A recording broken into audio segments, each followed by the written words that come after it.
Hey yo everybody, this is another installment of Finding Sensibility, where we take positive or inspirational quotes, see if we can make them work in our day-to-day, or if they might just be a product of the times.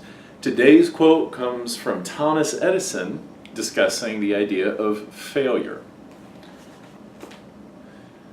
I have not failed. I've just found 10,000 ways that won't work. I've mentioned before my profession is personal training, and I've been at it roughly six and a half years.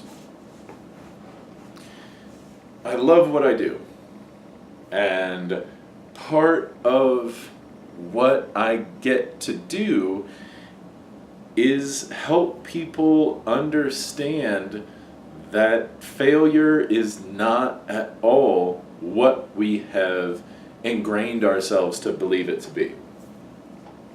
I love this quote, and I'm only disappointed that it seems to be so easily dismissible, because it is such a profound and such a massive idea that I wish more people could embrace or could understand. And I say this as somebody who takes failure very seriously, and I get very aggravated by it. But I think those are the times that I personally don't have a clear definition for what my failure is. And generally it revolves around exercise, fitness, a particular movement, a particular lift that I'm trying to go for.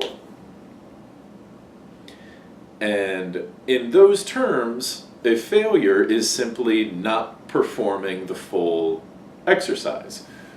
If I fail on bench press, if somebody has to pick the bar up off of me or take it the rest of the way because I just can't lock it out. If I get a deadlift up to my knees, but that's as far as I can go, and then I start to round over and hurt my back, that's a failure to me. But it's not. And we're going to talk about why. And we're going to talk about our idea of success and failure and why they drive me crazy. And we're going to relate it to luck, because I think they are much closer to each other than we realize. If good luck, if we consider good luck the application of preparedness, I think we can call success the application of effort. So what do I mean by that? If we consider luck to be being prepared, and when you find yourself in a certain situation, you can react in a certain way that results in a positive outcome. Seemingly random, but it's not. You were ready for it, even if it didn't seem like it. The same goes with success. Putting in the effort so that when an opposition comes along, you're either able to overpower it or resist it. That's what we consider a success.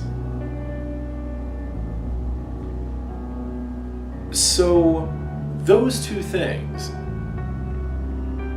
we can relate to what we consider negative outcomes. If you have bad luck, that's a lack of preparedness. When you find yourself in a certain situation, if you are not adequately prepared, then the outcome of that situation probably won't be as beneficial or as positive as it could be if you had just prepared a little more. Transitively, if you have not put in an adequate amount of effort to whatever you are working towards, when you meet an opposition, you may not resist it, and it may overrun you. And that's what we consider a failure.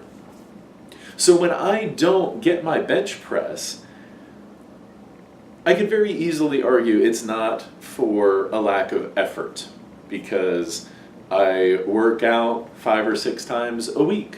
2 or 3 days upper body, 2 or 3 days lower body. So I'm putting in the effort. It also could relate to luck a little bit, where these random occurrences that we kind of find ourselves in, maybe I'm just having an off day. Maybe the particular day I go for a particular lift, I slept on my shoulder funny. I put it up here and I slept for a couple hours, and then when I wake up, my shoulder is just so stiff, and oh my gosh, this is just terrible. How am I supposed to bench press today? I try to go for a new heavy lift, the heaviest lift I've done, and my shoulder just hurts too much. That's not lack of effort, and it's also not necessarily being prepared. You could very easily say that is not being prepared. And if I had any solid common sense, I would recognize that I'm not prepared. But I want to push it, I want to see if I can do it, and I go for it, and I don't. I do not succeed with my lift. The thing is, that's okay.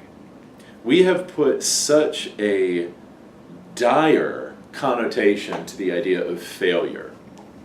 And in some ways, sure, it is a phenomenally big deal. Anybody who's failed a breathalyzer test, I'm sure that is a horrendous situation that you have to find yourself in. Somebody who fails the bar exam or fails medical boards, you put in a phenomenal amount of time and money and effort into your schooling and your education, and you get to that test and you don't pass it. That is probably what you would consider a cataclysmic failure. However, you can generally take these tests again. And yeah, there's some additional costs. You might have to go jump through some hoops, work around some red tape, but ultimately you can do it again. I rehab my shoulder, try to make it feel better, maybe get a massage, maybe do some more stretching than usual. 6-7 weeks later, I try my lift again. And I try to avoid the mistakes that I made the first time in my preparation, in my preparedness. So failure is not as horrific a thing as it seems to be. Dave Chappelle talked about one of his first times doing stand-up, and he completely bombed. It was awful. Nobody laughed. He didn't get any applause. I don't believe he said he was booed off the stage, but still, putting yourself out there like that and not getting any positive reception at all would be a horrible feeling.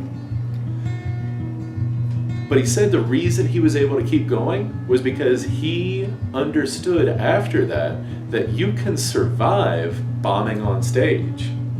You just make some adjustments and try again next time.